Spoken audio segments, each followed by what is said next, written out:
네, 안녕하세요. 매일 아침 빠르게 만나는 미국 주식과 테슬라 소식 핫트라운 TV입니다. 테슬라의 로보택시가 어제 공개가 되었죠. 공개가 되었습니다만 주가는 금일 8% 넘는 급락을 보여주었습니다. 역시나 우려했던 상황이 펼쳐진 것으로 판단이 되는데요. 로보택시 공개와 관련해서 딱 하나만 기억하시면 될 것 같습니다. 딱 이거 하나 기억하신다라고 하면은 테슬라를 장기 투자하시는데 큰 어려움 없을 것 같아요. 자, 그리고 테슬라를 처음 투자하시는 분들은 테슬라의 이러한 급락을 항상 염두에 두시고 투자하실 필요가 있겠습니다. 같이 알아보도록 할게요. 테슬라는 오늘 8%대 급락을 보여주었지만 미국 증시는 좋았습니다. 다우 지수가 무려 0.97%나 상승을 보여줬고 S&P 500도 0.61% 상승을 하면서 사상 최고치를 다시 한번 갈아엎었습니다. 다만 나스닥 같은 경우는 0.33%밖에 상승을 하지 못했는데 뭐 5개 T라고 할 수 있겠죠. 테슬라가 오늘 8%대 좀 급락을 보여주면서 나스닥이 오늘 그렇게 크게 상승하지는 못했어요. 어쨌든 경기에 민감한 중소형주도 오늘 2.1%나 오른 것을 보니 미국 증시는 아직도 더 달리고 싶은 것 같습니다. 일단 미국의 금리 인하는 시작이 되었고 미국의 고용 상황도 최근 괜찮다라고 나오고 있기 때문에 일단 미국 증시는 전반적으로 좋은 분위기라고 볼 수 있겠습니다. 이런 상황에서 오늘 증시를 이끈 것은 미국의 9월달 생산자 물가지수이죠. 이 PPI와 미국 은행주들의 좋은 실적이라고 볼 수 있겠어요. 자, 오늘 PPI 물가지표 발표가 금요일장 프리마켓에 있었습니다. 일단 그 전에 발표되었던 9월 CPI 지수는 다소 예측치보다 높게 나와서 어느 정도 우려가 있었는데요. 도매 물가 지수라고 볼 수 있겠죠. 생산자 물가 지수 9월달 이 PPI 지수가 예측치보다도 좀 낮게 나오고 이전 대비 내려가는 모습이 나왔어요. PPI 지수는 전월 대비 수치를 보게 됩니다. 이 PPI 지수가 낮게 나오면 그 다음 달인 10월 달에 CPI 지수 즉 소비자 물가 지수가 또 낮게 나올 가능성이 높거든요. 그렇기 때문에 전월 대비로 보게 되는데 자, 이 그래프를 보더라도 최근에 이 막대 높이가 이 코로나가 한창이던 2021년, 2022년보다 상당히 낮아져 있는 것을 확인해 볼 수 있습니다. 이번 PPI 지수는 헤드라인 기준으로 전월 대비 0% 즉 물가 상승이 없었다라고 보시면 되겠어요. 자, 보시다시피 이 전월 대비 물가는요 내려가는 것보다는 올라갈 때가 항상 많습니다. 근데 전월 대비 0%라는 건 물가가 하나도 안 올랐다는 뜻이 되겠으니까 증시에 증시 상승에 좋은 요인을 제공했다라고 볼 수 있겠고요. PPI가 낮아지면서 그러니까 물가가 낮아지는 모습이 나오면서 11월 달 금리 인하 확률은 올라갔습니다. 자, 어제는 86.4%였는데 오늘은 95.6%까지 올라왔어요. 11월 달에 금리 인하는 굉장히 확실시해 보인다라고 보시면 될 것 같고요. 자, 아직까지는 50bp 인하 확률은 0%입니다. 하지만 12월 달 금리 인하 확률도 84%로 굉장히 높은 수준이에요. 그러니까 다음 달과 다다음 달에 한 차례씩 25bp씩 금리 인하를 앞두고 있다라고 보시면 될 것 같습니다. 일단 금리가 인하되고 있는 만큼 미국 경기가 좀 살아나는 모습이 나올 필요가 있겠으니까 역시나 앞으로 중요한 건 미국의 고용 상황 이런 지표들이 되겠어요. 미국의 뭐 GDP 성장률 같은 게 되겠죠. 어제 로보택시를 공개했던 테슬라는 8.78% 하락한 217.8불로 마감을 했습니다. 테슬라 투자를 처음 접해보시는 분이라면 굉장히 충격적인 하락 요일이라고도 볼 수 있겠는데 테슬라 투자를 최소 2년 이상 해오신 분들이라면 별거 아니라고 생각할 수도 있겠죠. 자, 일단 단기적으로 꽤 하락이 컸습니다. 약 한 260불대부터 217불까지 내려왔으니까 단기적으로 약 한 20% 정도 지금 급락세를 보여주었어요. 로보택시가 공개가 되기 이전부터 하락세를 보여왔기 때문에 어느 정도 이번에는 매도 클라이막스가 좀 나왔을 수도 있겠다라고 생각을 해볼 수도 있을 것 같아요. 일단 볼린저 밴드 일봉 차트 기준 볼린저 밴드 하단에 잡혀 있기 때문에 차주에 좀 반등하는 모습이 연출이 될 수도 있지 않을까라고 조심스럽게 예상을 해볼 수도 있을 것 같고요. 자, 하지만 문제는 테슬라 3분기 실적 발표가 10월 23일에 있는데 일단 전분기와 비슷한 수준의 EPS가 나올 것으로도 예상이 되고 있어요. 크게 전분기 대비 올라가지는 않을 것 같다. 그리고 컨센에 좀 부합하는 그 정도의 실적이 나올 것 같은데요. 이미 이번 로보택시 행사에서 일론 머스크가 향후 FSD와 로보택시와 관련된 가이드라인을 제시를 했기 때문에 3분기 실적이 그렇게 주가 반등에 큰 요인을 제공할 것 같진 않아요. 전반적으로 10월달 테슬라 주가는 좀 약하거나 횡보하는 그런 모습을 보일 가능성이 높아 보입니다. 자, 아무튼 로보택시 공개와 관련된 이모저모를 살펴보고 앞으로 테슬라 투자를 어떻게 해나가야 될지 한 번 더 고민해보는 시간을 지금부터 갖도록 하겠는데요. 일단 제가 어제 방송에서 이번 로보택시 공개 이벤트는 기존의 테슬라 이벤트와는 다르다. 마케팅의 목적이 굉장히 강하다라고 말씀을 드렸습니다. 자, 그리고 실제로 이번 이벤트는 그 목적에 걸맞은 이벤트였어요.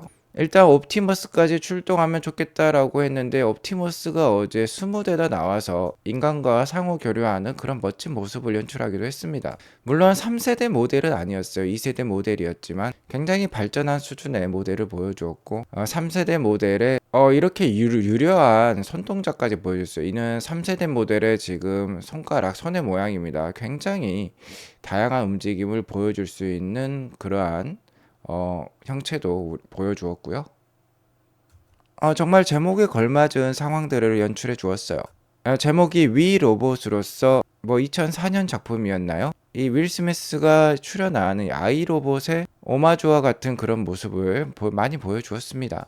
여기 보시면 아이 로봇을 닮은 옵티머스 로봇도 20대나 함께 출연을 하였고요. 자, 이렇게 문이 위로 열리는 로보택시 공개가 되었습니다.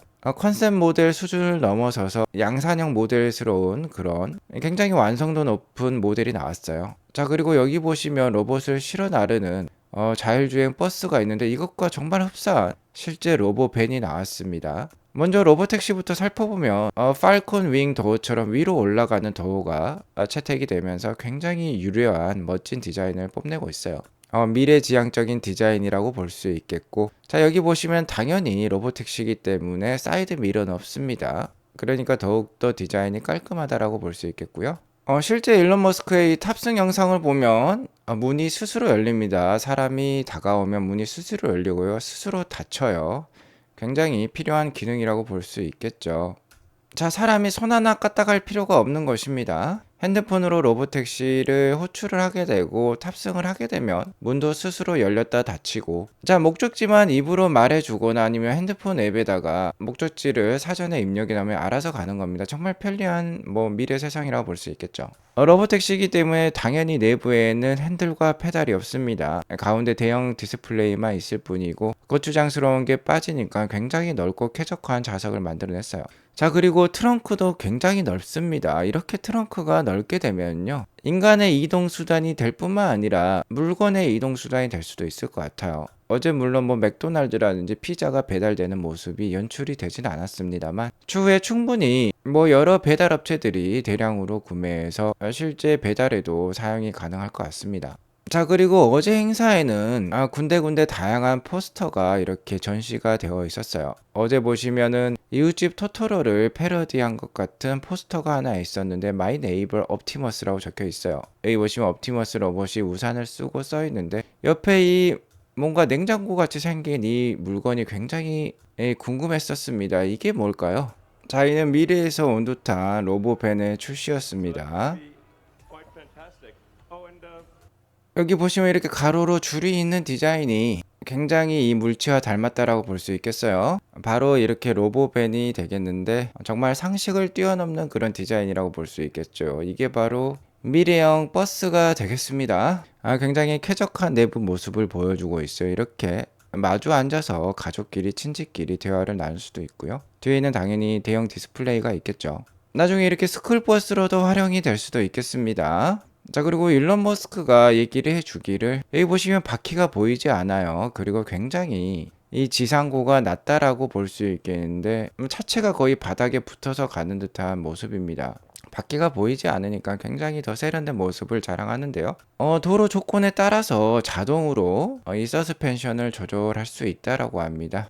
도로 상황이 좋지 않고 울퉁불퉁하면은 서스펜션을 높이겠죠. 도로 상황이 이렇게 매끈하면은 서스펜션을 낮춰가지고 더욱더 좋은 승차감과 디자인을 뽐낸다라고 볼 수 있겠습니다. 자, 이를 자동으로 조절해 준다라고 하니까 굉장히 대단한 기술이라고 볼 수 있겠죠. 자, 이뿐만이 아닙니다. 어제 저 개인적으로 이 행사를 봤을 때 가장 충격적이었던 거는 옵티머스의 발전 수준이었어요. 지난 AI 데이 때를 보면 정말 크게 발전했다라는 걸 이번 행사를 통해서 확인할 수 있었는데요.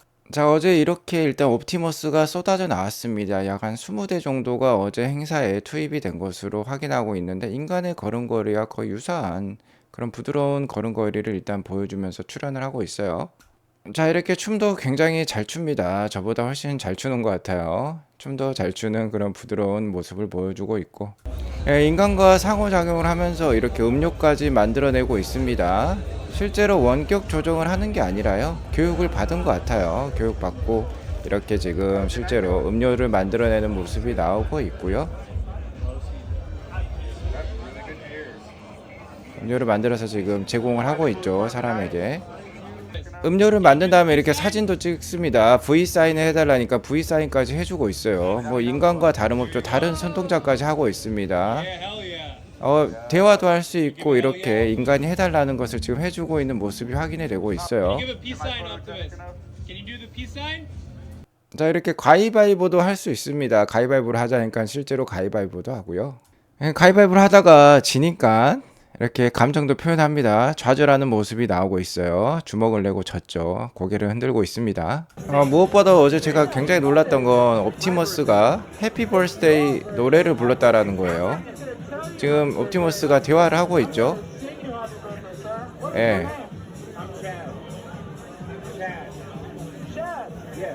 사람의 이름을 물어봤죠. 같이 지금 생일 축하 노래를 부르자고 말을 한 거예요. 지금 춤추면서 노래 부르기 시작하죠. 옵티머스가 지금 춤추면서 노래를 부르기 시작했습니다. 너무나 재밌어요.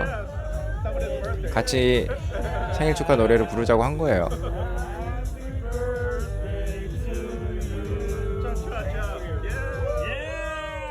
자, 이런 옵티머스는 이제 2만 불에서 3만 불대 가격으로 판매가 될 수 있고요. 가정에서 이렇게 가족들을 돌보는 그런 가정용 로봇으로 활약을 하게 될 것 같습니다. 방금 보시면 굉장히 말도 잘하고 상호작용이 뛰어나요. 자, 이렇게 센세이셔널한 모습을 많이 보여주었는데도 불구하고 주가는 오늘 8%대 넘는 급락세를 보여주었습니다. 테슬라 주가가 이렇게 많이 빠졌다라는 건 로보택시 행사에 대한 실망감이 당연히 작용을 했겠다라고 볼 수 있겠는데요. 자, 문제점은 이렇게 두 가지 정도로 말씀을 드릴 수 있을 것 같아요. 자, 첫 번째 문제점은 구체적이지 않았고 저가형 모델은 공개가 되지 않았다라고 볼 수 있겠습니다. 자, 서두에 말씀드렸습니다만 이번 이벤트는 좀 다른 목적이라고 했어요. 복잡한 기술이나 숫자가 나오는 게 아닙니다. 사람들에게 미래 세상에 대한 비전을 심어주기 위한 그런 마케팅적인 목적이 강한 행사였어요. 바이럴 효과를 극대화시키기 위한 행사였다라고 보시면 되겠는데요. 우리 월가의 형님들은 이번 로보택시 공개 행사 만족스럽지 못한 것 같습니다. 자, 일론 머스크가 짧게 프레젠테이션을 했어요. 어제는 직접 약 한 2,000명 정도를 초대를 한 것으로 알고 있는데, 워너브로스 스튜디오에. 자, 그분들의 실제 로보택시 체험과 옵티머스 체험이 중요했습니다. 앞서 이미 영상을 보셨죠. 자, 이제 그분들이 사회로 나가서 바이럴 효과를 만들어내겠죠. 그리고 어제 시청자 수만 해도 1,000만 명이 넘었다라는 얘기가 많아요. 자, 아무튼 자율주행 그리고 로봇 세상 그렇게 멀지 않았구나라는 점을 인식시켜 주는데 충분한 그런 이벤트였다라고 보는데요. 딱 하나만 기억하시면 되겠습니다. 일론 머스크의 발언 중에 딱 하나 이게 있었어요. 2025년부터 Unsupervised FSD, 즉 완전 자율주행이 캘리포니아와 텍사스부터 가능하다라고 했습니다. 이 점이 중요한 거예요. 자, 이렇게 레이어드님이 잘 정리를 해주시고 계시는데요. 구체적이지 않아서 실망했다라는 그런 실망 매물 때문에 오늘 8% 넘는 주가 하락이 있었지만, 구체적인 FSD 로드맵은 이미 다 공개가 되어 있습니다. 테슬라 공식 AI 로드맵 이렇게 나와 있었죠. 이번 10월 달에는 버전 13이 나오면서 DC 인게이지먼트가 6배 향상되겠다. 자율주행 성능이 6배 향상이 된다라는 거죠. 그리고 내년 1분기에는 유럽과 중국에도 FSD를 출시한다라고 했습니다. 자, 그리고 내년부터는 언슈퍼바이즈드 FSD를 출시한다라고 했으니까, 자, 이미 일론 머스크는 자신의 입을 통해서 구체적인 로드맵을 다 공개했다라고 저는 생각을 합니다. 물론 뚜렷한 PPT, 그러니까 파워포인트 슬라이드 장표로 프레젠테이션 하진 않았어요. 자, 어제 이벤트 석경상 그럴 필요가 없다라고 본 거라고 볼 수 있겠는데, FSD와 로보택시 자율주행과 관련해서 타임라인은 테슬라가 스스로 만들어 가고 있다라고 볼 수 있겠습니다. 테슬라가 완전 자율주행, 즉 언슈퍼바이즈 FSD를 완성하는 순간 그것이 바로 역사이자 그것이 바로 규제 승인이라고 보시면 돼요. 그 어떠한 기업도 테슬라 수준만큼 보여주고 있지 못하기 때문에 테슬라가 발표하는 이 로드맵이 완전 자율주행 세상이 오는 데에 따른 로드맵이라고 보시면 됩니다. 어쨌든 뭐 충분히 저는 구체적이었다라고 생각을 하고요. 아쉬운 점은 뭐 이거라고 볼 수 있겠죠. 사이버캡 로보택시의 출시 시기가 되겠습니다. 어제 발표되었던 이 로보택시 사이버캡은요, 굉장히 완성도 높은 수준을 이미 테슬라가 만들어냈다라는 것을 보여주었습니다. 하지만 그 대량 양산과 실제 출시 시기가 뭐 테슬라를 싫어하는 사람이나 기관 투자가들에게는 좀 거슬렸을 수 있겠어요. 일단 일론 머스크가 2026년에는 이 사이버캡이 실제 론칭이 되겠다, 판매가 되고 대량 양산이 시작될 수 있겠다라고 얘기를 했습니다. 하지만 본인 스스로도 이 타임라인과 관련돼서 내가 좀 낙관적인 경향이 있는 것 같다라고 웃으면서 뭐 2027년 전에는 충분히 나올 수 있다라고 얘기를 하는 순간 주가가 곤두박질 치기 시작한 것이라고 볼 수 있겠습니다.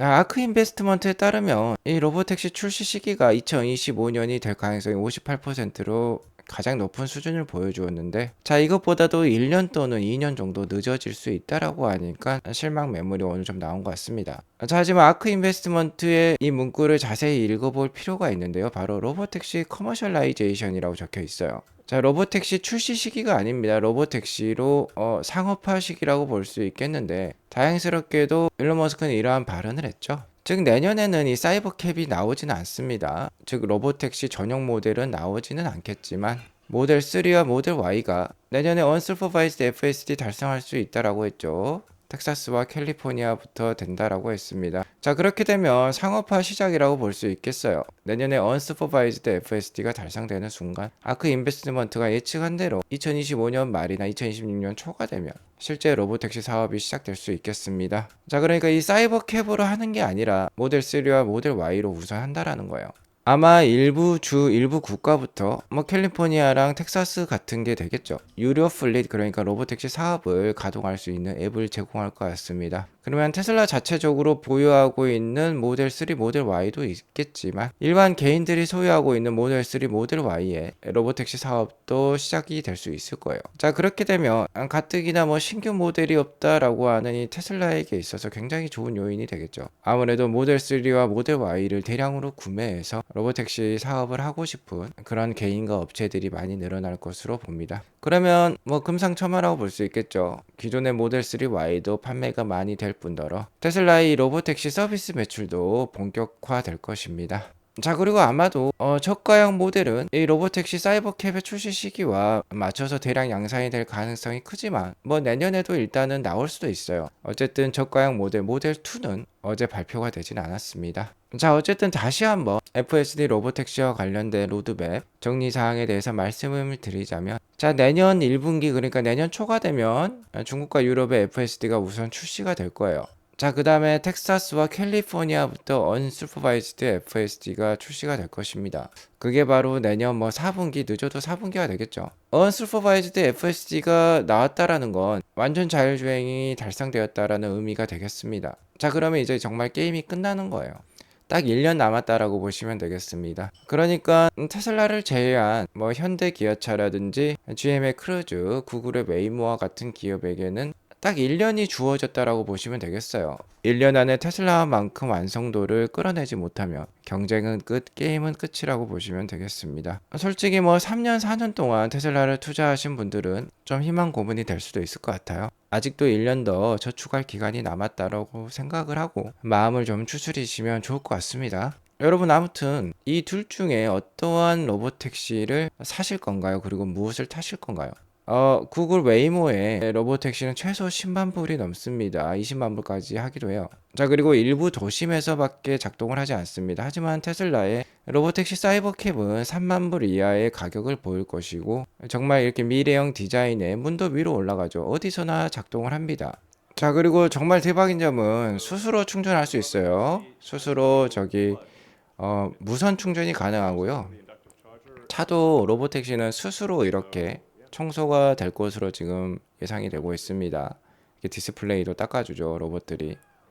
이러한 점을 봤을 때 당연히 구글의 웨이모보다 테슬라의 사이버캡이 훨씬 낫다라는 게 지금 느껴지시죠.